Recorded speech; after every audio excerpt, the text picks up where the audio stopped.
E agora sim, nos encontramos com o único brasileiro que presidiu a Federação Internacional de Odontologia e Estética. Atualmente é o presidente eleito da Sociedade Brasileira de Odontologia e Estética, Dr. José Roberto Moura. Como é que você está? Tudo bem, Vinícius? Os títulos são importantes para apresentá-lo, doutor. É verdade. Mas olha, independentemente disso, eu sou encantado com o seu trabalho, com a sua forma de trabalhar, porque além dos títulos, como eu disse, eu gosto desse jeito informal. Interiorano, né?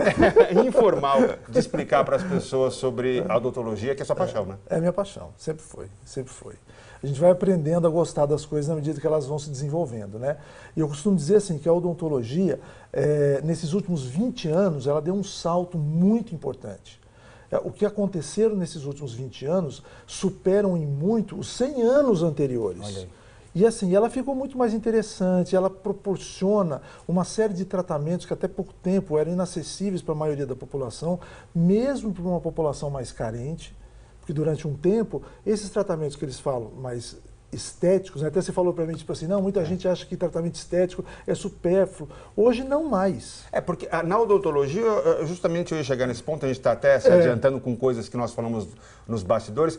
Algum desavisado pode pensar, odontologia estética é frufru. Não é nada disso. Está necessariamente ligado à saúde e à funcionalidade. Sem dúvida. É que durante muito tempo, os materiais metálicos que eram os adequados para se devolver ao paciente aquele dente perdido ou parcialmente perdido, entendeu? Uhum. Então ele devolvia a função. Hoje em dia nós temos materiais estéticos, que são as cerâmicas e as resinas, que elas, se bem empregadas, corretamente colocadas, além da função que elas conseguem devolver de uma maneira adequada, elas também dão, por consequência, uma estética adequada. Um caso que, para ilustrar o que a gente está falando, é de um garoto que ele tinha recém tirado o aparelho e tem dente faltando ali, né? Ele tinha feito um tratamento ortodôntico, mas assim, os dentes eram pequenos para o tamanho da arcada dele. Isso é muito comum. Já estão os dentes todos alinhados, está tudo no lugar, está tudo certo, a biologia está correta. Só que ele não está satisfeito com a sua aparência. Então o que a gente tem que fazer numa hora dessa? Ser o mínimo invasivo possível. Depois tem aquele caso que eu mostrei para você, né? Isso, do diastema ali, que é uma abertura assim no dente. Olha, tem essas primeiras imagens do começo, o tratamento depois de 16 anos de função. Exato, olha como ainda permaneceu. Isso... O mesmo material, é resina composta. E as pessoas tinham um pouco de preconceito? Não, acho que não vai durar nada, né? Agora, doutor, é muito importante a gente falar sobre a questão da prevenção.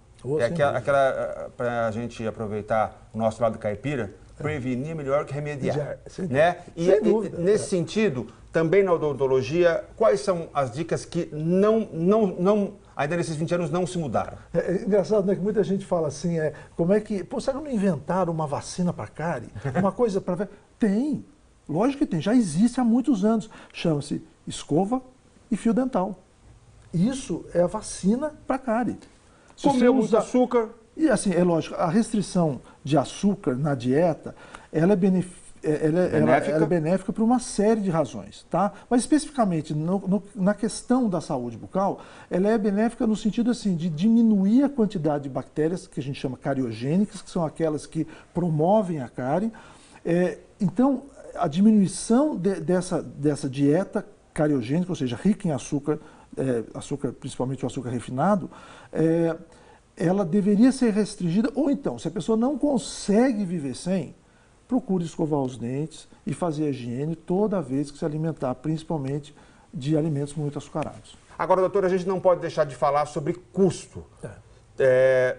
Estão mais acessíveis os custos para esse tratamento? Eles vêm se tornando gradativamente mais acessíveis, né? Evidentemente que no Brasil ainda os custos, assim, não só na odontologia, assim, para os materiais, para o desenvolvimento de determinadas técnicas, para os laboratórios que nos auxiliam, enfim, o custo operacional disso tudo é muito alto. E além a carga de impostos que a gente tem. Então, os materiais de qualidade, como qualquer coisa, é um pouco mais caro. Mas dá para ter acesso a materiais bons também? Sem dúvida nenhuma dá. Você atua com microscópio a todo momento. Vocês vão ver algumas imagens aí. Tem até uma vantagem, já que a gente vê de cara, que o dentista não precisa ficar assim, né? Dentro da boca do paciente. Ele fica uma postura mais legal. A utilização do microscópio, que é um aparelho que aumenta, na verdade, de 3 até 25 a 30 vezes, dependendo da configuração dele, mas que a gente utiliza normalmente entre 8 e 12 de aumento. Mas são 8 a 12 vezes mais que você enxerga. Então existem certos detalhes, como o caso que a gente vai ver, onde, por exemplo, tem uma primeira imagem que é como você vê a olho nu, sem nada.